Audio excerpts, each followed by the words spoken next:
Las culturas orientales son las más abiertas a la existencia de la vida espiritual después de la vida física, sobre todo la cultura tibetana, la cual se dedica a guiar al alma del fallecido al mundo espiritual. Hay un libro guía llamado Bardo Zodol o el libro tibetano de los muertos. Desde su primera traducción al inglés en el año 1927, la Guía Tibetana para la Liberación Espiritual y Mental, llamada Bardo Zodol, conocido en Occidente como el Libro Tibetano de los Muertos, ha reaparecido en varias versiones en inglés desde entonces, algunas basadas solo vagamente en el original. El texto ha tenido varias versiones, a menudo con títulos y contenidos diferentes. Se cree que el original fue escrito en el siglo VIII por el gran maestro Padmasambhava, quien dijo que lo había escrito en estado de iluminación. Este libro fue perseguido y escondido por su autor para las generaciones futuras. A los oscuros no les interesaba dicha información, ya que explica la forma de escapar de los arcontes a la hora de cruzar el umbral de la vida física al mundo espiritual.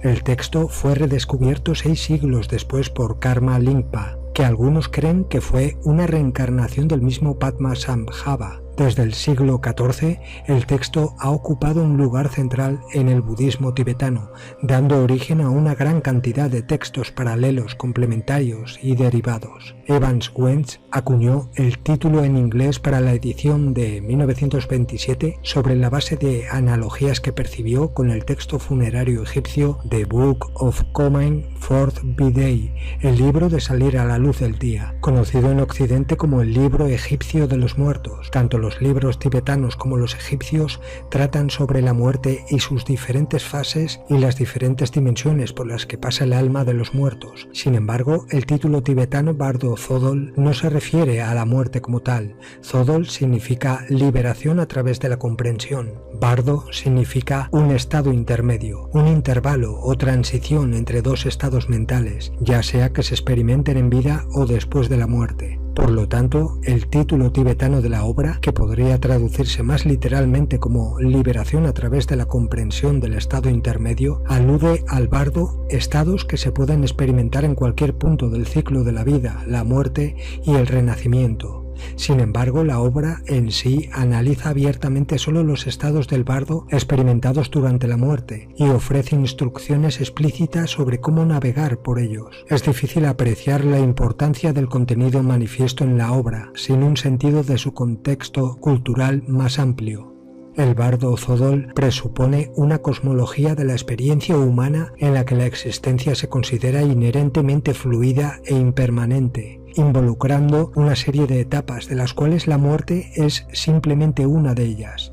El alma continúa viviendo después de la muerte, pasando por una serie de experiencias antes del renacimiento. Se cree que los seres humanos son capaces de guiarse a sí mismos a través de todo el ciclo, creando una autoconciencia más enfocada a través de sus poderes de concentración aumentados por medio de la meditación. La principal utilidad de la meditación durante la vida o del Bardo Zodol en el momento de la muerte radica en hacer que la mente esté lo suficientemente lúcida para controlar su propio paso por el ciclo de la vida, la muerte y el renacimiento. El objetivo más amplio de estas prácticas es buscar la liberación del sufrimiento asociado con este ciclo, tanto para uno mismo como para los demás. En el budismo tibetano se distinguen 6 experiencias principales del bardo. 3 se encuentran dentro de la vida y otras 3 se encuentran después de la muerte. Una sola vida es en sí misma un estado de bardo, una zona de transición en un ciclo mayor de renacimientos. Los sueños son estados de bardo que ocurren dentro de la rutina diaria. En el intervalo entre dormirse y despertarse, los sentimientos de incertidumbre, paranoia y delirio a veces se agrupan con los sueños en una interpretación más flexible de este segundo estado del bardo. Un trance meditativo es un tercer tipo de estado del bardo, una zona intermedia entre la conciencia ordinaria y la conciencia iluminada. Estos son los principales estados de vida del bardo. La muerte implica también estados de bardo. Desde el punto de vista tibetano, la muerte no es un acontecimiento instantáneo, sino un proceso que dura varios días y que implica una disociación sucesiva de la mente del cuerpo, que se manifiesta en signos externos característicos. Durante este proceso, la mente consciente experimenta 3 estados de bardo principales. El primero de ellos, llamado Chikai Bardo, es la experiencia del punto de muerte, el momento en que el alma pierde la conciencia de los objetos y se vuelve consciente solo de sí misma. La experiencia se describe como una vívida luz sin forma que emana de todos lados. En este momento la iluminación está al alcance de la mano, aunque la capacidad de alcanzarla depende de la medida en que se haya alcanzado la lucidez y el desapego en la existencia anterior. Para la mayoría de los individuos, la visión de la luz solo puede sostenerse durante un breve intervalo, después del cual el alma, atrapada en el deseo y la ilusión, retrocede hacia niveles inferiores de existencia. En el segundo estado, llamado Chonjit Bardo, el alma tiene visiones que involucran una sucesión de deidades, una serie de budas beatíficos en los primeros 7 días, una serie de deidades aterradoras en los 7 siguientes. El texto describe estas visiones como proyecciones de la propia conciencia de la mente, que a menudo implican una tensión dentro de la mente misma. Por ejemplo, las visiones deslumbrantes de las deidades beatíficas van acompañadas por visiones más apagadas de otros seres que distraen del esplendor de las primeras. Estar así distraído es ceder a la ira, al terror, el orgullo, el egoísmo, los celos y otras debilidades. Por el contrario, ignorar las visiones menores y abrazar las deidades más imponentes es alcanzar la salvación espiritual a través del acto mismo. Una mente que no logra superar estas debilidades se encuentra con las deidades más oscuras y terribles de los últimos 7 días. Muchas de estas visiones son simplemente aspectos de los Budas encontrados en los primeros 7 días, ahora aterradores por la propia debilidad de la mente.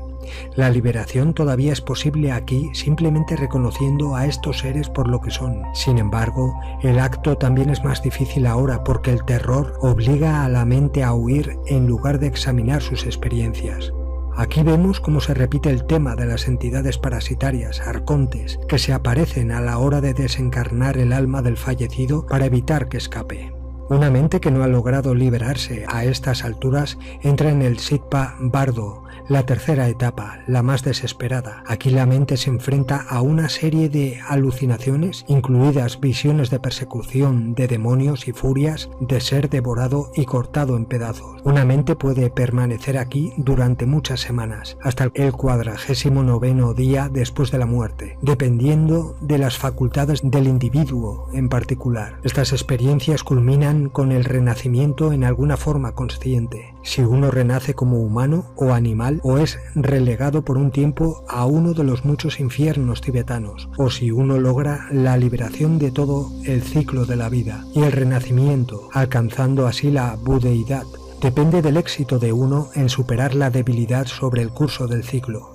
Aunque el bardo Zodol es una guía de los estados del bardo que se experimentan después de la muerte, solo pueden leerlo los vivos. Puede leerse en preparación para la propia muerte o en el lecho de muerte de otro. Debido a que las debilidades atribuidas a los muertos también las experimentan los vivos, una persona que aprende a atravesar los estados del bardo de la muerte también aprenderá a navegar mejor por las experiencias del bardo de la vida. En este sentido, el libro es una guía para la liberación a lo largo de todo el ciclo de la existencia humana, tal como se concibe en el budismo tibetano.